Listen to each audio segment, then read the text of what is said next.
¿Ha escuchado alguna vez que los evangelios fueron escritos de forma anónima? ¿O quizás que Jesús nunca afirmó ser Dios? Entonces querrás seguir con atención la conversación que voy a tener con este autor, el doctor Bram Petrie, que moderará el caso de Jesús.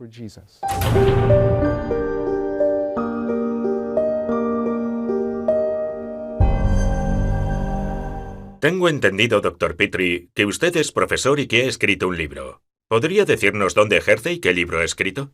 Soy el doctor Bram Petrie, profesor de Sagradas Escrituras en el Seminario de Notre Dame, en Nueva Orleans, Luisiana. Allí es de donde vengo.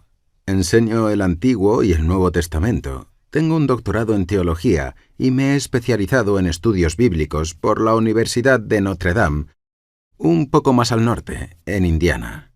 También tengo un máster en estudios bíblicos en la Universidad de Vanderbilt, en Nashville, y luego hice mi licenciatura en la Universidad de Luisiana, donde estudié filología inglesa, literatura y también estudios religiosos. Por lo tanto, mi formación se ha centrado durante años no solo en el estudio del Nuevo Testamento en particular, también en el análisis del Nuevo Testamento, centrándome en su contexto judío en la Antigüedad. Y esa es una de las cosas que trato de mostrar en mi nuevo libro, que se llama El Juicio a Jesús. ¿Podría enseñarlo? Sí, lo tengo aquí conmigo. El Juicio a Jesús. La prueba histórica y bíblica de la existencia de Jesús.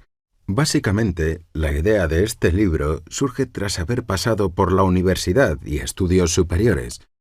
Si has sido católico desde la cuna, hay cosas que son difíciles de entender, como los orígenes del Evangelio o la divinidad de Jesús. ¿Quién escribió los Evangelios realmente? ¿Son una fuente fiable? ¿Y si en realidad fuesen anónimos? También me hago otras preguntas como si realmente Jesús afirmaba en vida que era divino, o si fue algo que se le atribuyó posteriormente. Así que, en mi propio viaje, a través de la experiencia educativa, recorrí un largo camino que me llevó a replantearme mi fe. Pero también, precisamente, porque estudié la historia, y en particular el judaísmo en tiempos de Jesús. Quise volver a esa fe católica de mi juventud, y comprender que existen razones históricas para creer en los evangelios, y también que existen motivos históricos para demostrar que Jesús de hecho afirmó ser divino, pero que lo hizo a la manera judía, y que cuando lo miramos en profundidad desde el punto de vista judío podemos entender el misterio de su divinidad que nos proporcionan los evangelios. Una cosa está muy clara, y es que mantener su fe no significó que dejase de lado su intelecto, sino que por el contrario requirió usarlo con un mayor esfuerzo, y aquí tenemos la prueba tangible de ello. De ahí han salido todos sus títulos y este gran libro. Entonces, el primer tema que vamos a tratar es, ¿fueron los evangelios escritos de manera anónima? Entiendo que la afirmación de que son documentos anónimos significa que no los escribieron testigos reales de lo que relatan, lo que hace que sean menos fiables y propensos a todo tipo de adiciones y opiniones de gente que quizás no merece la pena tener en cuenta. Sí, descubrí lo que yo llamo la teoría de los evangelios anónimos cuando estaba estudiando. Recuerdo que en una clase el profesor entró y dijo: «Quiero que olviden todo lo que creen saber sobre quién escribió los evangelios, ¿de acuerdo?». Dijo: «Sé que sus Biblias dicen que los evangelios son según Mateo, según Marcos, según Lucas y según Juan. Pero los investigadores hoy están de acuerdo en que originalmente los evangelios eran anónimos. En otras palabras, que fueron publicados originalmente sin ningún título y que circularon en forma de manuscrito, sin autor, durante más de 100 años, antes de que los títulos fueran añadidos más tarde por los escribas cristianos que trataban de dar la autoridad necesaria a estos textos, con el fin de que la gente los creyera. Así que, como estudiante joven, ya sabe, yo no sabía nada de historia, solo sabía lo que había aprendido en la clase de catecismo.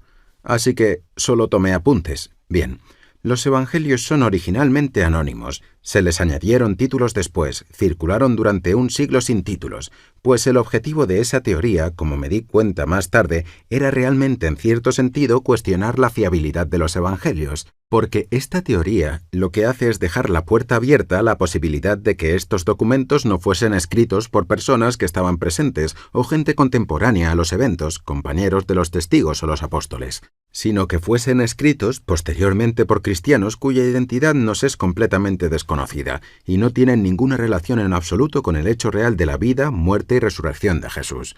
En otras palabras, una de las analogías que recuerdo haber aprendido cuando era estudiante fue la del teléfono escacharrado. Sí, he oído hablar de ella. Sí, la he escuchado alguna vez seguro.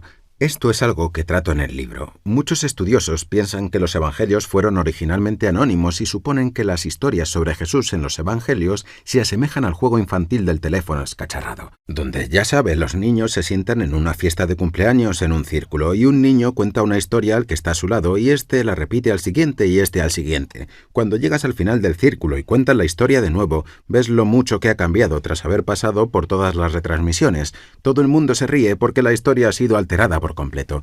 Bueno, pues en el libro de texto que yo usé cuando estudiaba, esa era la analogía que había usado el autor para decir, así nos han contado las historias sobre Jesús que están en los evangelios. Son como el producto final de una partida del teléfono escacharrado en la antigüedad. Solo que los que jugaban, en lugar de ser niños un domingo por la tarde, fueron cientos de cristianos a través de las décadas, en distintos lugares, en distintos idiomas. De modo que, cuando se llega a los relatos que figuran ahora en los evangelios, no tenemos forma real de saber qué se ha cambiado, qué se ha alterado, qué se ha añadido, qué se ha quitado o si son fiables o no.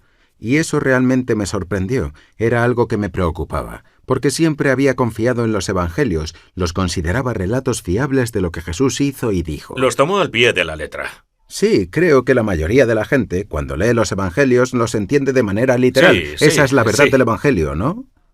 Es decir, por eso tenemos esa expresión, y así esta teoría me hizo cuestionar mi fe en los evangelios. Empecé a plantearme la pregunta, bueno, ¿cómo sé que Jesús hizo esto? ¿Cómo sé que Jesús dijo esto?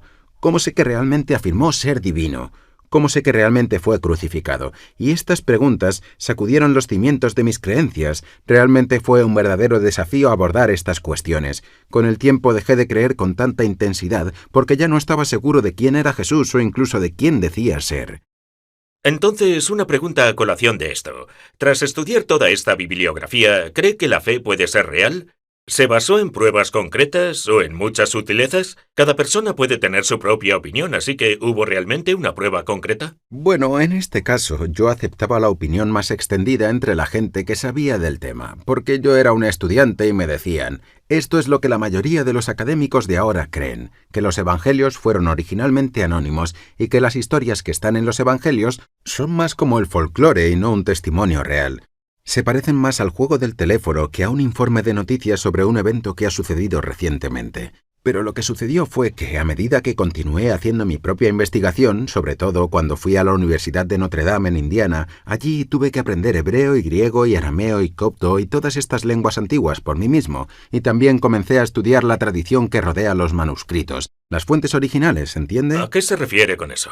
Cuando hablamos de la tradición de los manuscritos, nos referimos a las copias más antiguas de los evangelios que poseemos. Los evangelios no están escritos originalmente en inglés, están escritos en griego antiguo, griego quinoa, que significa griego común. Los manuscritos eran copias de puño y letra de los evangelios que se remontan a los siglos II, III, IV después de Cristo.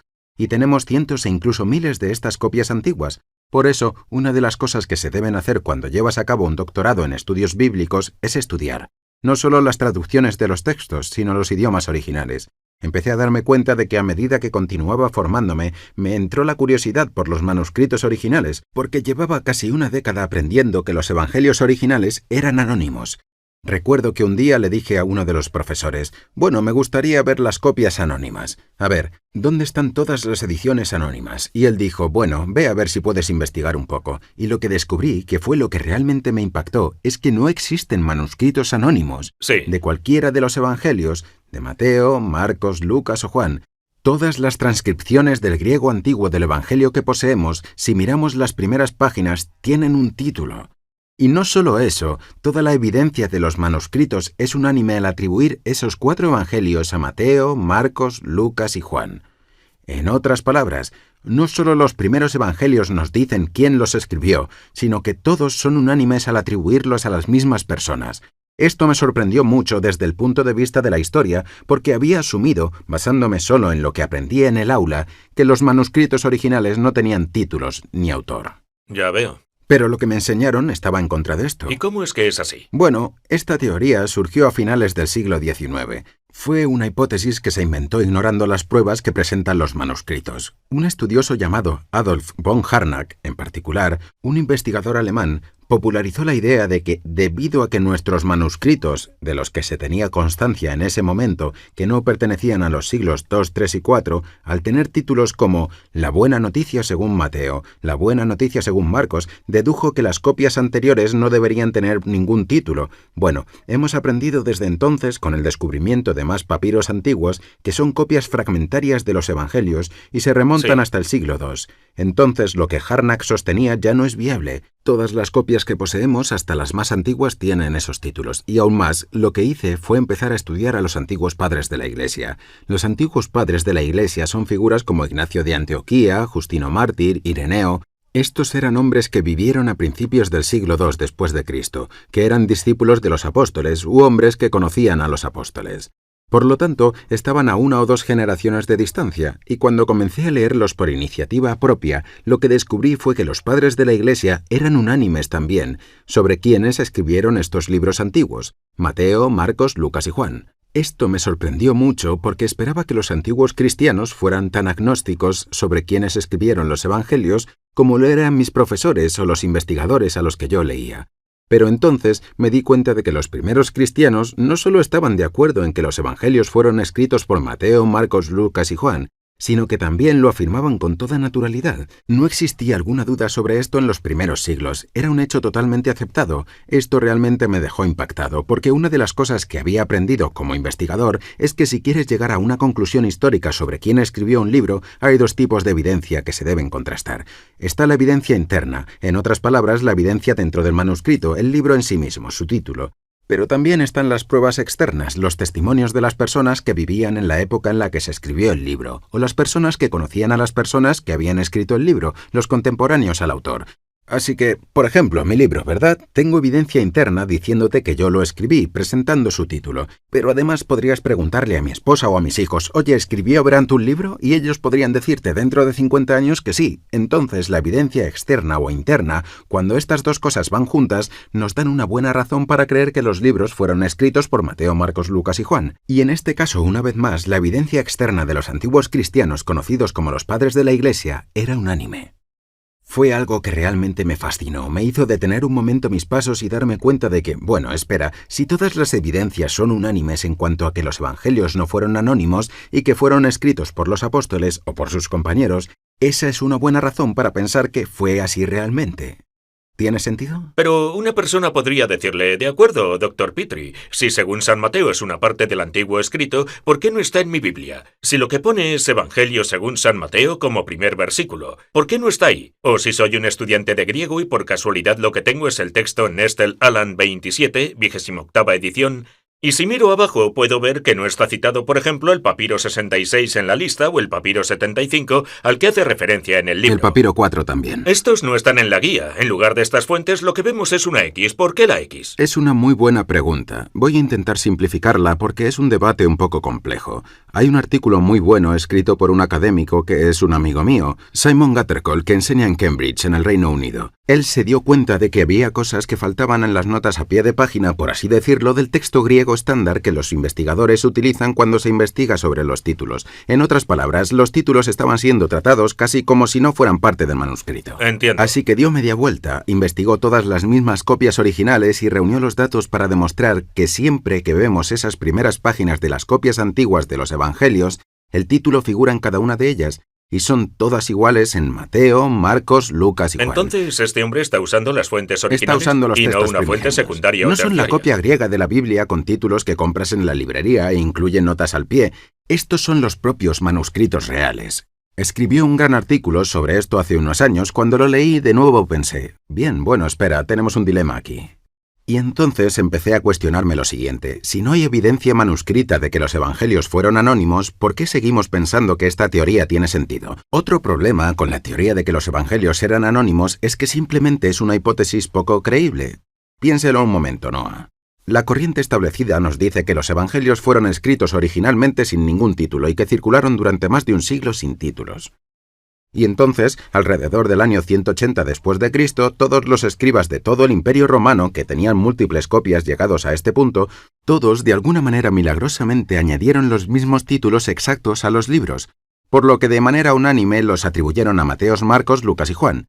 Bueno, eso simplemente no es creíble. Sí. Si fueron originalmente anónimos, lo lógico hubiese sido que el escriba de África lo atribuyese tal vez a Pedro, mientras que un escriba de Italia lo atribuiría a Marcos. ¿Ves lo que quiero decir? Habría discrepancias en la tradición de los manuscritos. ¿Es esta una teoría suya o hay algún ejemplo real? Hay ejemplos plausibles de esto con una carta. Todos los que han leído el Nuevo Testamento conocen la carta a los Hebreos. Así que, si comparamos los evangelios de Mateo, Marcos, Lucas y Juan con un libro anónimo real del Nuevo Testamento, que es la carta a los Hebreos, en la cual no figura su autor, ni en el título ni en el libro, se aprecia la diferencia con el de Marcos, porque la carta a los Hebreos sí fue escrita de manera anónima, y se publicó como un libro anónimo, y adivina qué pasó, los padres de la Iglesia debatieron sobre quién lo escribió. Algunos padres de la Iglesia dijeron, lo escribió Pablo, otros dijeron, lo escribió Bernabé, otros que Pablo lo escribió en hebreo y luego Lucas lo tradujo al griego. En otras palabras, había divisiones. Hubo, como ve, debate sobre quién lo escribió porque originalmente era anónimo.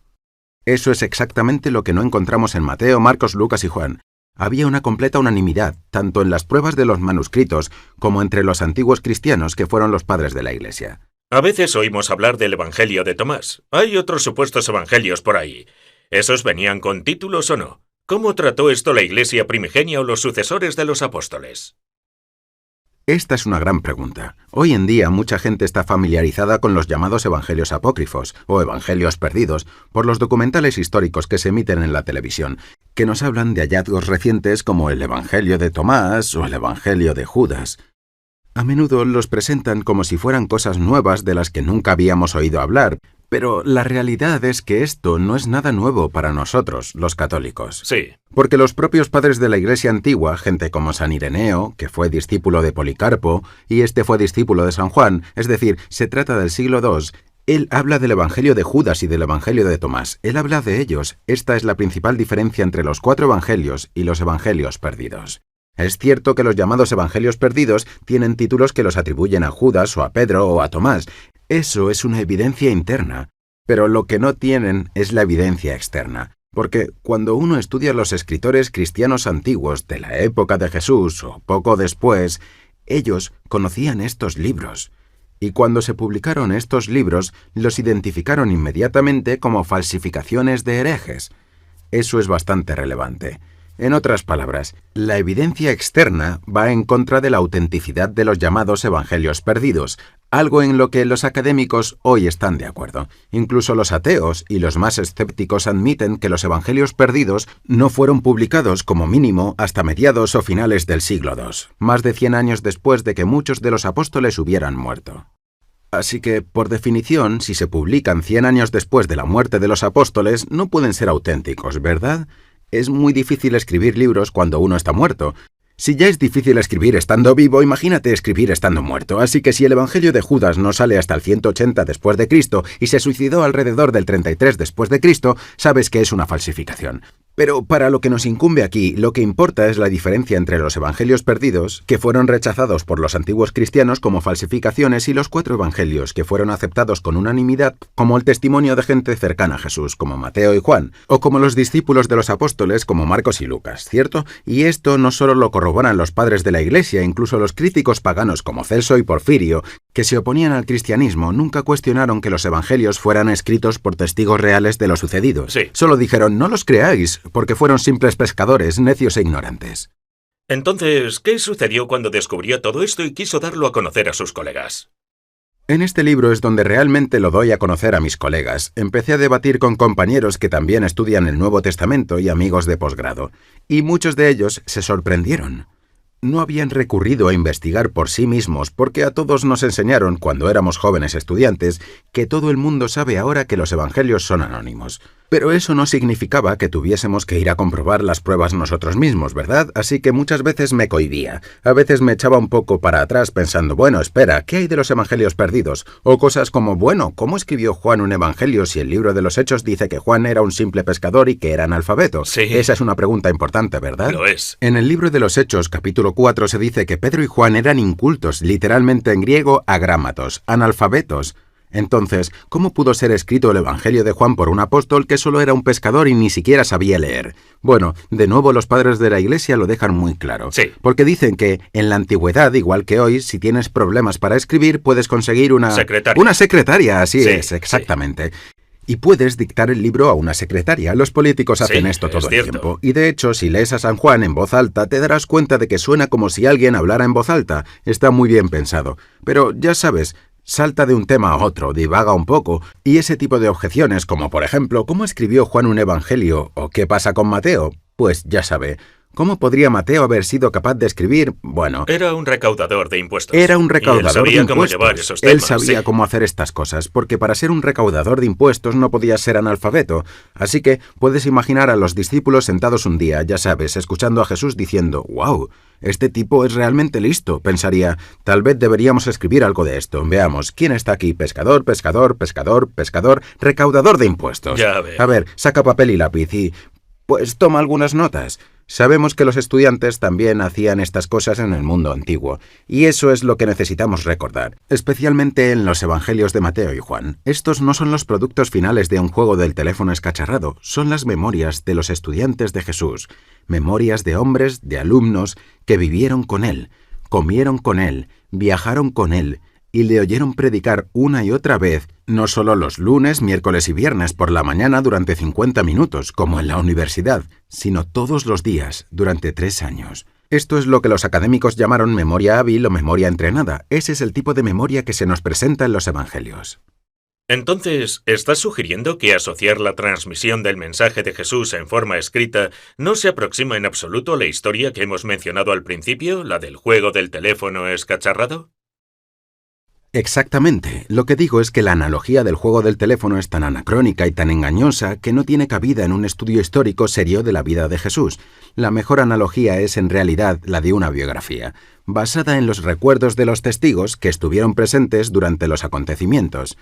Así podemos pensar, incluso hoy en día, por ejemplo, en tomar como fuente fiable el testimonio de personas que vivieron la Segunda Guerra Mundial o el Holocausto. ¿No es así? La mayoría de ellos han muerto, pero todavía hay algunos supervivientes a los que se puede entrevistar hoy en día para que hablen sobre los recuerdos de esos acontecimientos. Así son los evangelios. De hecho, los padres de la Iglesia los llaman las memorias de los apóstoles. Justino Mártir las llamó así porque se basaban en la memoria hábil de los alumnos de Jesús. La pregunta entonces sería, si estos hombres no fueron testigos reales, Marcos y Lucas, ¿cómo pudieron saber lo que estaba pasando? Si le damos la vuelta a eso, Marcos y Lucas son el mejor argumento contra la teoría de los evangelios anónimos. ¿Cómo es eso? Porque si fueras a atribuir falsamente un evangelio a alguien con el fin de darle autoridad, ¿por qué elegirías a Marcos, que no fue un testigo real y que no era un apóstol? O Lucas, que tampoco lo fue, que era solo un compañero de Pablo. No tiene ningún sentido. Si quieres atribuir falsamente el evangelio a alguien para darle autoridad, ¿por qué no llamarlo simplemente el Evangelio de Pedro? O si nos ponemos en esas, ir directamente a la cima y decir, mi Evangelio fue escrito por el mismo Jesús. Quiero decir, eso va a aumentar las ventas, ¿verdad? La gente lo tomaría en serio. Así que la teoría de los Evangelios anónimos se rompe por completo y toma la forma de Marcos y Lucas. La razón por la que los Evangelios fueron atribuidos a Marcos y Lucas, que no fueron testigos, sino compañeros de los apóstoles, fue porque Marcos y Lucas son realmente los autores. Sí. Esa es la razón. Y basan su evidencia en el testimonio de los que estuvieron presentes porque, por cierto, leo un pasaje rápido ahora. Eso es lo que dice Lucas. Desde luego. En realidad, comienza su evangelio en el capítulo 1 de Lucas con estas palabras. Escucha lo que dice. En la medida en que muchos han emprendido la recopilación de una narración de los acontecimientos que han sucedido entre nosotros, tal como nos fueron entregados por aquellos que desde el principio fueron testigos reales, también me ha parecido bien escribirte un relato exacto, excelentísimo Teófilo, para que conozcas la verdad sobre las cosas de las que has sido informado. Eso es Lucas 1 del 1 al 4. Ahora, ¿suena como si Lucas te estuviera contando una historia del juego del teléfono escacharrado? ¿Suena como si te estuviera contando un cuento popular o un cuento de hadas? En absoluto. Para nada. Si hubiese empezado el Evangelio érase una vez, entonces sabrías que esto es folclore, esto es un cuento de hadas. Los que estudian el Nuevo Testamento admiten que la forma en que Lucas comienza su Evangelio aquí es igual a la de los antiguos historiadores griegos. Sí. En otras palabras, Lucas está diciendo, en efecto, no he sido un testigo real, ¿entiendes? Soy un cristiano de segunda generación. Y él admite eso. Él admite eso, pero mi evangelio se basa en el testimonio de aquellos que fueron testigos que estuvieron presentes desde el principio. La palabra griega para testigo presencial es autoptés. De ella obtenemos la palabra autopsia. Sí. En otras palabras, los que han visto por sí mismos. Se observa ahí mismo que Lucas, al igual que los otros evangelistas, no está escribiendo para nosotros un cuento popular ni relatando un resultado del teléfono escacharrado, sino una biografía antigua. Quiere decirnos la verdad sobre lo que Jesús hizo y lo que Jesús dijo. Bueno, supongo que me haría la pregunta si yo estuviese en la posición de criticar su libro. ¿Pueden estar tan equivocados tantos académicos? Debe haber algún error al no mirar la información correcta. ¿Es correcto asumir que la información es concreta cuando más bien podría ser una elección sesgada e imparcial? Claro, es una buena pregunta.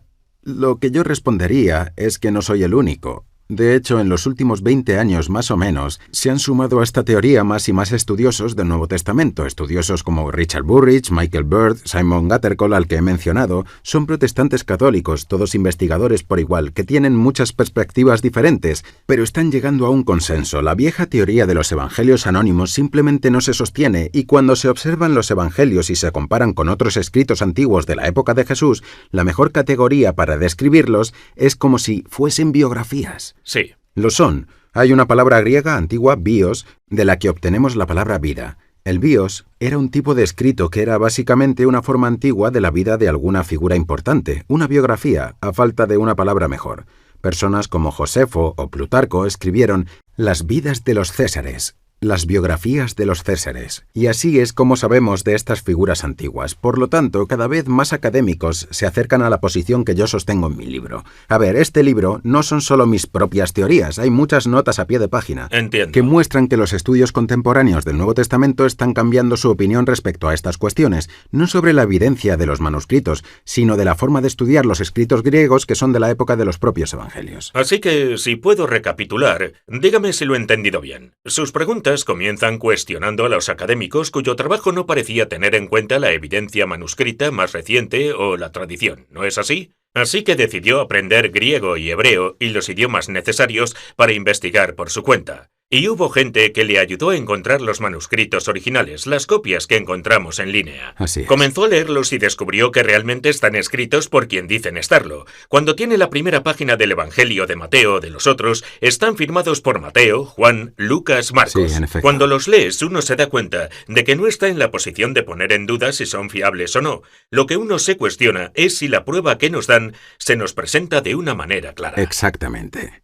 En otras palabras, no tienes que ser creyente, no hay que ser cristiano, no hay que ser católico para llegar a la conclusión de que, en términos de pruebas históricas, pensar que los evangelios sean anónimos o que sean el producto final del juego del teléfono no es lo más razonable. La conclusión más acertada, que se basa en la razón y en las pruebas, es que los 4 evangelios fueron escritos por 2 apóstoles, Mateo y Juan, y por 2 compañeros de apóstoles, Lucas y Marcos, y que juntos nos dan 4 biografías antiguas, 4 testimonios de lo que Jesús de Nazaret, que vivió en el siglo I después de Cristo, hizo, lo que dijo y lo que afirmó ser. Nos cuentan cómo, después de ser crucificado por los romanos al 3er día, resucitó de entre los muertos, así que ese es el punto de partida para nosotros como cristianos. Pero tampoco tienes que ser un cristiano para ver que esto es lo que relatan las pruebas históricas, al menos esa fue mi experiencia. Bueno, la próxima vez, Dr. Petrie, vamos a hablar de las profecías del Mesías y por qué son cruciales a la hora de entender la fiabilidad de los evangelios. Gracias.